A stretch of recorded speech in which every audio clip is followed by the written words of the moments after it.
Breaking news, shocking attack unfolds during church sermon in Sydney. You know what? This is a time is the Mary Manuel is Bishop and was most great by Christian living for the cross.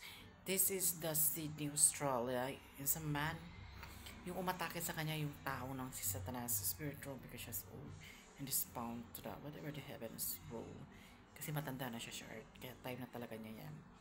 So, it's very end because ganun din yung mangyayari sa atin pagdating natin ng last life for what happened to fight and evolve in the Christ and what happened in the world to World War III and what happened to other people's is evil surround all believe but always like people is dead but I don't but the like people is dead but Christ is lost to the world about the end.